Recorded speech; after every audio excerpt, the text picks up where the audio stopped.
ये मंजरकशी हरम मौला अब्बास में की गई। इसमें दिखाया गया है कि कैसे इमाम सज्जाद को इमाम बाकर के हमरा कैद करके यजीद मलऊन के सामने पेश किया गया और कैसे जनाब सैयदा सकीना के सामने इमाम हुसैन का कटा हुआ सर पेश किया गया।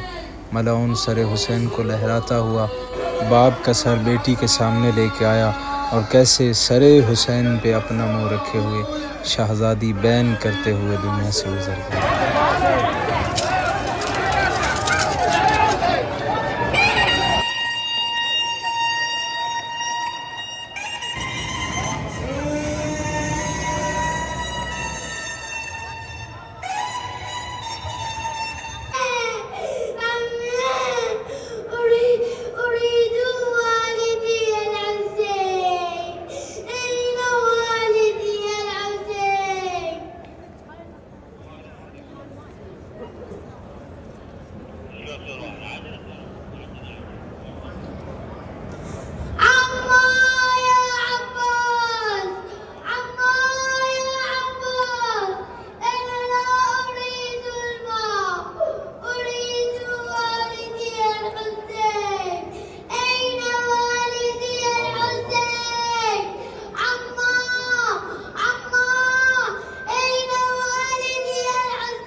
فيسمع يزيد الصوت فيقول: أريد أبي، أين أبي؟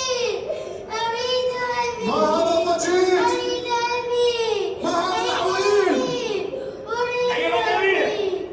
أريد أبي. يقولون أن طفلا من أطفال الحسين. أريد أبي. أين أبي؟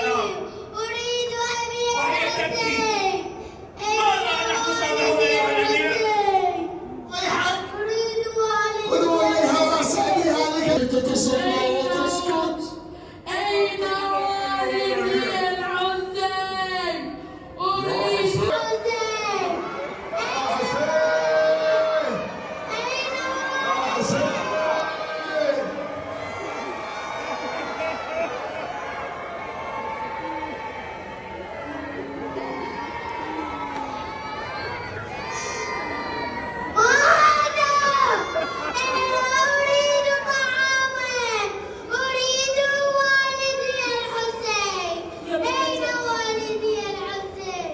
يا ابنة أخي إنه ليس بطعام. فترفع السيدة زينب الغطاء: أيوا حسينا،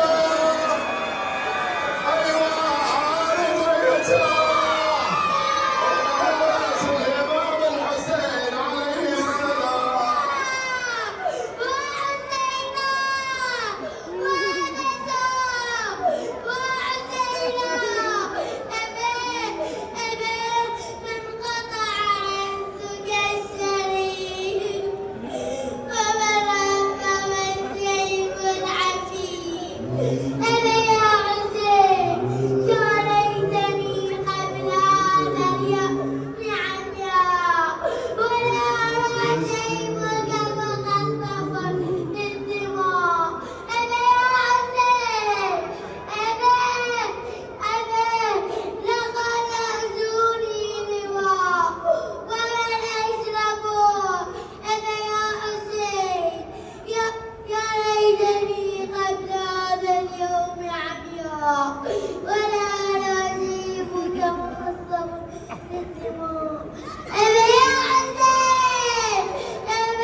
فارتفعت أصوات النساء بالبكاء والنحي وتجدد الحزن والعزاء. لدحن الطفولة بعيني تناشي من شفت الشمر ويانا يتماشي. ضرب صيايات واحنا جناح فراشة عقب عين القمر يحدي بينا الياح. وين حدا حادي اكسبينا وبد ما وين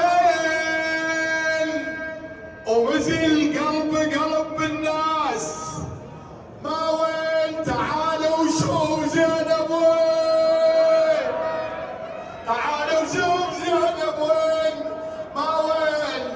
إلى واحد المؤمنين والمؤمنات والأخوات الحسين رحم الله من قرأ الفاتحة مسبوقة بالصلاة على محمد وآل محمد صلوات.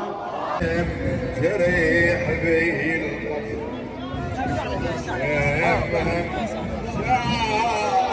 شافتي طفله وشافت